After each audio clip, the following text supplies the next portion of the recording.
ពិតជាមានមោទនភាពមែនបងប្អូនសម្រាប់កម្ពុជាយើងគឺមាន2ក្រុមដែលនឹងត្រូវទៅប្រកួតនៅវគ្គបន្តវគ្គ8ក្រុមចុងក្រោយបាទក្នុងពានរង្វាន់ AFC Challenger League បាទហើយសម្រាប់ទាំង2ក្រុមនោះព្រះខ័នរាជស្វាយរៀងដែលស្ថិតនៅចំណាត់ថ្នាក់លេខ1នៅក្នុងក្រុម D បាទឆ្លងកាត់3ប្រកួតឈ្នះ2និងស្មើ1ប្រកួតបាទហើយដូច្នេះគឺមាន7ពិន្ទុបាទគឺឈរលើកំពូលតារាងតែម្ដងហើយរីឯចំណែកមួយក្រុមទៀតគឺភ្នំពេញ Ground បាទដែលភ្នំពេញ Ground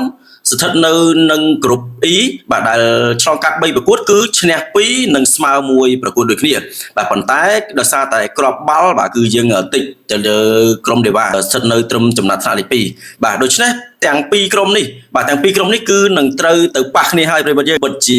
ពិសេសហើយកាន់តែល្អមើលថែមទៀតនឹងត្រូវប្រកួតវគ្គ8ក្រុមចុងក្រោយនៅថ្ងៃទី5 ខែ 3 ឆ្នាំ 2026 ណោះបាទមើលទៅវាដូចជារៀងវែងឆ្ងាយដែរណាបាទហើយសម្រាប់ការប្រកួតគឺមាន2ជើងបាទដោយជើងទី1គឺនៅថ្ងៃទី5 ខែ 3 ធ្វើឡើងនៅទឹកដីរបស់ភ្នំពេញ Ground មុនបាទហើយបន្ទាប់មកជើងទី2ត្រូវទៅទឹកដីព្រះខ័នរាជស្វាយរៀងវិញម្ដងបាទនៅថ្ងៃទី12 ខែ 3 ឆ្នាំ 2026 ដូចគ្នាដូច្នេះយ៉ាងណានោះប្រិយមិត្តយើងកុំភ្លេចរងចាំទស្សនាដល់អ្នកគ្នាបាទនៅការប្រកួតវគ្គ8ក្រុមចុងក្រោយបាទរវាងភ្នំពេញ Ground ឬក៏ព្រះខ័នរាជស្វាយរៀងដែលនឹងត្រូវឡើងទៅវគ្គជាបន្តទៀត